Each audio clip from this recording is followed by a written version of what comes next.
এবার দেখে নেব আজকের জাতীয় দৈনিক পত্রিকাগুলোর প্রধান শিরোনাম। প্রথমেই দেখে নিতে চাই দৈনিক প্রথম আলোর অন্যতম প্রধান শিরোনাম, রাষ্ট্রের মূলনীতি পরিবর্তনে জোর আপত্তি বিএনপির। ঐকমত্য কমিশনের সঙ্গে আলোচনা। প্রথম দিনের আলোচনা ছিল সংবিধান সংস্কার কমিশনের কিছু প্রস্তাব নিয়ে। আগামী রোববার আবার আলোচনা হবে।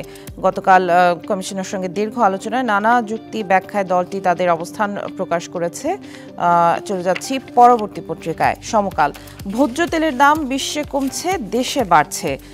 চিত্রের মাধ্যমে বিশ্ববাজারে গড়মূল্য এবং দেশের যে ভোজ্য তেলের দাম তার একটি তুলনামূলক চিত্র এখানে তুলে ধরা হয়েছে এবং বলা হচ্ছে ৩ বছরের মধ্যে আন্তর্জাতিক বাজারে সয়াবিন তেলের দাম সর্বনিম্ন পর্যায়ে থাকলেও দেশের বাজারে তুলনামূলক উচ্চ দামে বিক্রি হচ্ছে এবং ব্যবসায়ীরা বলছেন ডলারের বিপরীতে টাকার অবমূল্যায়ন এবং ব্যাংকের সহায়তা না পাওয়া বিশ্ববাজারে দর কমার আসলে সুফলটা পাচ্ছে না দেশের ভোক্তারা। যুগান্তর, লন্ডন বৈঠকে বরফ গলছে বিএনপি জামায়াতের। নির্বাচন ইস্যুতে প্রায় একই সুর। সম্প্রতি লন্ডনে বিএনপির 2 শীর্ষ নেতার সঙ্গে জামায়াতের 2 শীর্ষ নেতার বৈঠক অনুষ্ঠিত হয়েছে এবং সেই প্রসঙ্গে বলা হচ্ছে যে লন্ডনের বৈঠকে 2 দলের সম্পর্কে যে বরফ ছিল তা গলছে এমনটা ইঙ্গিত পাওয়া যাচ্ছে এবং সেখানে রাজনীতি সংস্কার বিচার ও নির্বাচনী আলোচনা হয়েছে। তবে 2 দলের মধ্যে আবারও জোট করার প্রসঙ্গে আসলে কোনো আলোচনা হয়নি।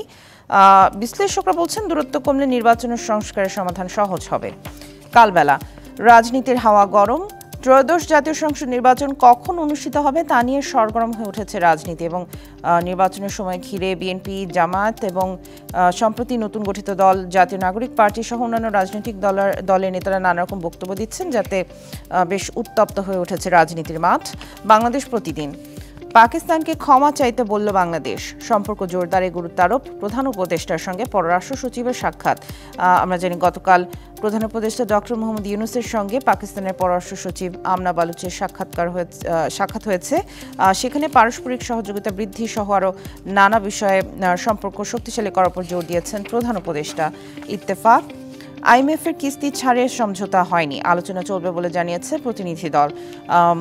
ঋণের কিস্তি ছাড়ের সমঝোতায় পৌঁছাতে পারেনি আন্তর্জাতিক মুদ্রা তহবিলের সফররত প্রতিনিধি দল এবং 2 সপ্তাহ পর্যালোচনা করার পরেও সংস্থাটি বলছে আরও আলোচনা হবে। অর্থায়ন ঘাটতি, উচ্চ মূল্যস্ফীতি নিয়ন্ত্রণে স্বল্প মেয়াদে নীতিগত কড়াকড়ি আরোপের সুপারিশ করা হয়েছে এবং বেশ কিছু সংস্কারের কথাও বলেছে আইএমএফ। কালের কণ্ঠ, নির্বাচনের সময় নিয়ে ধোঁয়াশা, দ্রুত নির্বাচন প্রশ্ন ঐকমত্য নেই, রাজনৈতিক বিশ্লেষকরাও বিভক্ত। রোডম্যাপ নির্বাচন কমিশন দেবে না। কবে হবে জাতীয় সংসদ নির্বাচন, এই প্রশ্নের এখনও কোনো স্পষ্ট উত্তর নেই বলা হচ্ছে এই প্রতিবেদনে।